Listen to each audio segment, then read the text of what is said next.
আমি এখানে এই ঘোলটা নিলাম, আমি ঘোলটা খেয়ে দিই কেমন লাগে।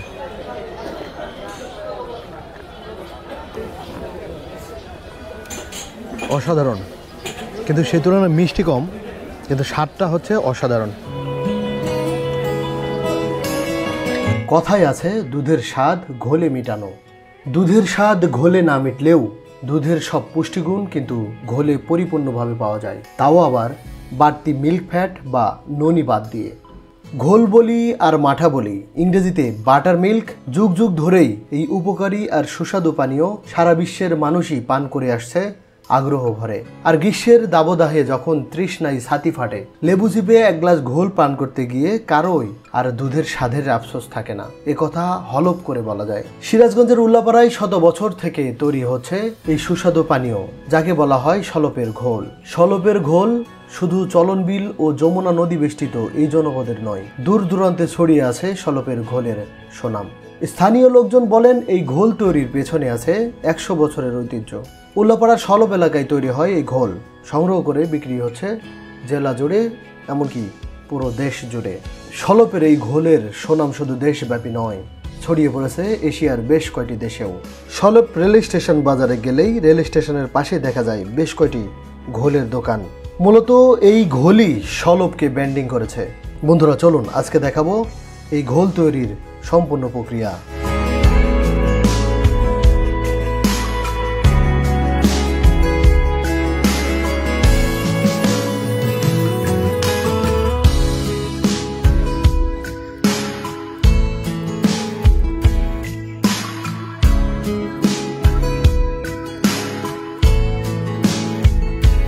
আমরা জানি যে এই শলপের ঘোলটা হচ্ছে বাংলাদেশে বিখ্যাত। ঘোলের আপনার প্রক্রিয়াতে 100 বছর পার হয়ে গেছে। 100 বছর পার হয়ে গেছে। তো বংশ পরম্পরায় আপনাদের হাতে চলে আসছে। ঘোল খাওয়ার জন্য দেখে অনেক দূর থেকে মানুষ, অনেক দূর দূরান্ত থেকেই আসে আর কি।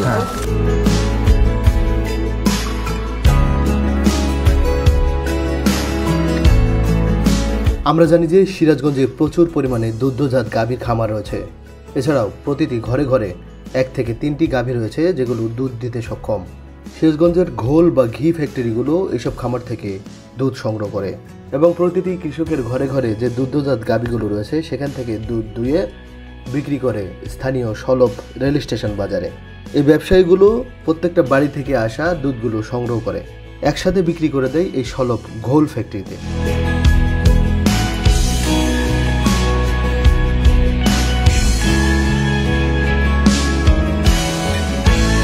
এই সংগ্রহ করা দুধগুলো সসপ্যানে ঢেলে চুলায় রেখে জাল করা হয় দীর্ঘ সময়। ঘোল তৈরি করার জন্য দুধকে অনেক বেশি জাল করতে হয়, প্রায় 6 থেকে 6.5 ঘন্টা পর্যন্ত।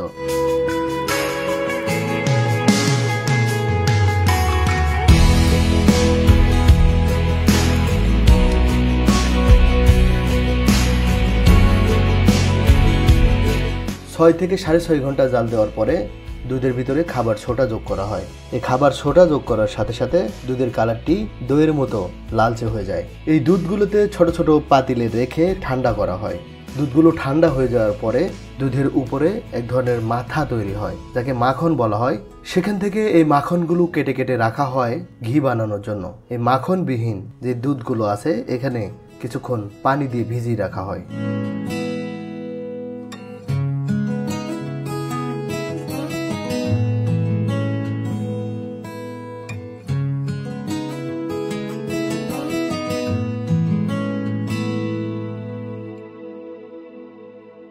ভিজিয়ে রাখা 1.5 ঘন্টা পরে দুধ থেকে পানি ফেলে দিয়ে এই ননিবিহীন দুধগুলো ঢালা হয় ঘোল তৈরির মেশিনে। ঘোল তৈরির মেশিনে ঢেলে মেশিনটি চালিয়ে মিক্সার করা হয়।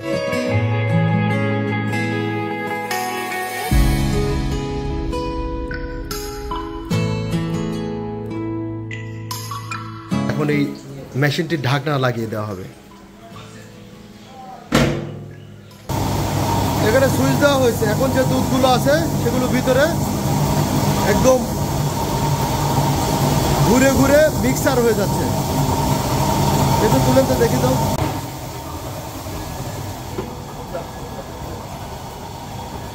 আসলে দর্শক এটা খোলার সাথে সাথে চারিদিকে ছড়িয়ে যাচ্ছে, সেজন্য এটা খোলা যাচ্ছে না।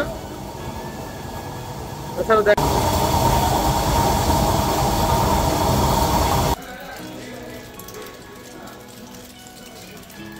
2 থেকে 3 মিনিট মিক্সার মেশিন চালানোর পরে এই তো ঘোল রেডি হয়ে গিয়েছে।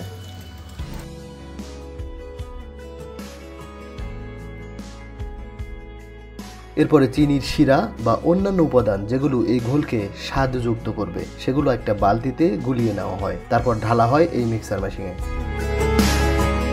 আচ্ছা, এর ভিতরে চিনি, লবণ,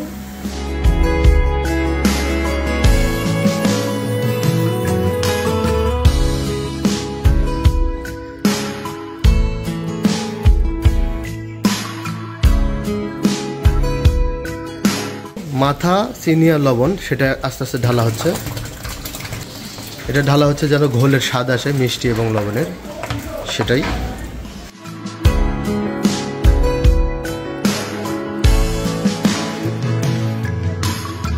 এরপর মিক্সার মেশিনটি আরও 2 থেকে 3 মিনিট চালিয়ে এই শিরাগুলোকে ঘোলের সাথে মিক্স করা হয়। যখন সম্পূর্ণ মিক্স হয়ে যায় তখনই তৈরি হয় সম্পূর্ণ ঘোল।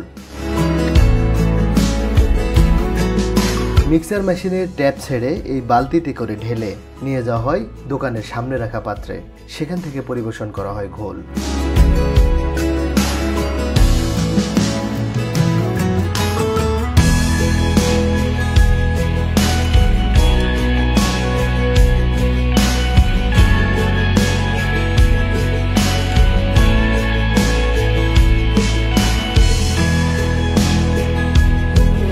এখন এই ঘোলটা আমি খেয়ে দেখব ঘোলটা কেমন খেতে।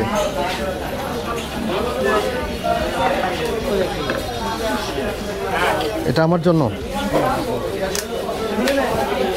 Thank you. আমি এখানে এই ঘোলটা নিলাম, আমি ঘোলটা খেয়ে দিই কেমন লাগে।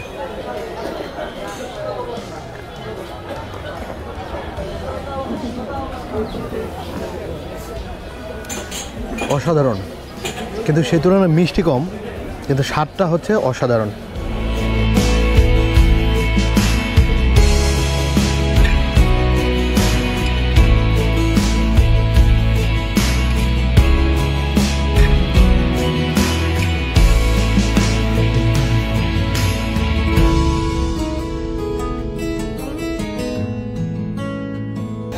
দোকানের সামনে সবসময় জটলা আর ভিড় লেগেই থাকে।